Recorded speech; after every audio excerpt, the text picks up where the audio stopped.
Hello everyone, my name is Dr Parissis and welcome to another video. Today I want to talk about when is the best time to get a hair transplant. The answer to this question depends on who you're asking it to. So if you're asking the hair transplant surgeon, you'll get a different answer compared to if you were asking the patient. So when does the doctor want to perform hair transplant surgery? The doctor's goal is to only perform hair transplant surgery when it is appropriate to do so. Allow me to explain. Let's say there are two patients and one of them I tell you I would be happy to operate on, and the other patient I tell you that I would advise to hold off and wait. So which of these two patients do you think is which? Which patient do you think I would happily perform surgery on? If you answered B, then you're 100% correct. We only operate on areas of the scalp that have experienced so much hair loss that we can see most of the scalp in that area. And I'm not talking about areas that have just experienced a little bit of thinning. I'm not talking about areas where you can see scalp in certain lights. I'm talking about being able to see that area of scalp visibly in almost every light and in every situation. This is because if we do work in an area that has pre-existing native hair and a good amount of it, well, the actual hair transplant process is going to damage those native hairs and actually cause premature loss of them. So we don't want that. And also if that area of thinning that is bothering the patient hasn't taken too much of a hit, i.e. there's still quite a bit of hair there, well, that area could be amenable to medications. Because in general we say that if a region of the scalp is in its early phase of hair loss, well, it's likely possible to reverse hair loss in that region.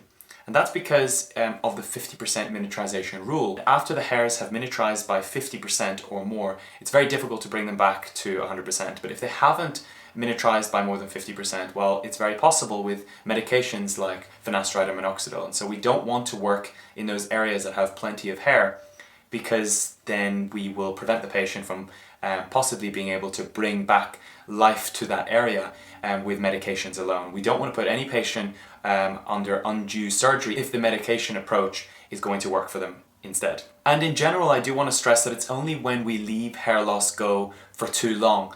In other words, we allow the body to produce DHT over a long period of time and allow that DHT to kind of attack the hair follicles. It's only when we allow that over a long period of time do we miniaturize those hairs to a point where there's no return. And only then, in those areas that have experienced that significant hit, only then do we consider hair transplant surgery for those regions.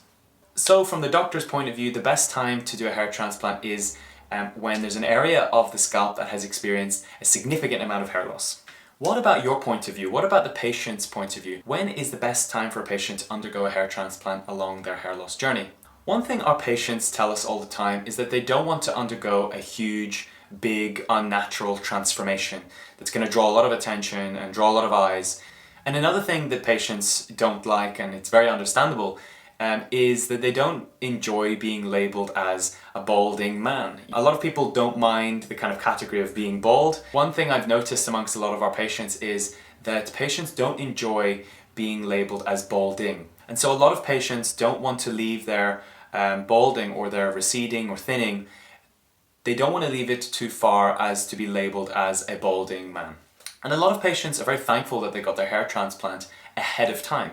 And what I mean by this is they got somewhat ahead of their hair loss by getting a hair transplant before their balding becomes very noticeable. So in summary, there seems to be a perfect window of when a hair transplant might be best suited for someone. And this is when their hair transplant doctor is, happy that they have lost a good amount of hair to actually work in. When they have lost an appreciable or noticeable amount of hair, at least according to the hair transplant doctor, but not too much as to make it very noticeable that they got a hair transplant from the beginning. And a perfect example of this situation would be this patient right here. So this patient has a clear area that's kind of lacking hair. And so we were very happy to work with him. But if you compare the before and after photos, you can see that he's gone from looking like a guy with a good head of hair to simply looking like a guy with a great head of hair. And this is the point that I want to stress. The fact that there wasn't a huge transformation, the fact that there wasn't a huge unnatural change meant that this hair transplant was a great success for this patient.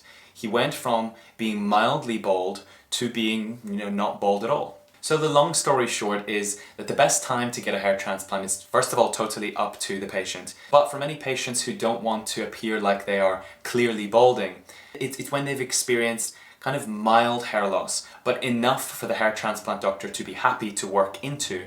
This is the kind of sweet spot, the perfect window of opportunity of when a hair transplant can be very successful for many, many patients.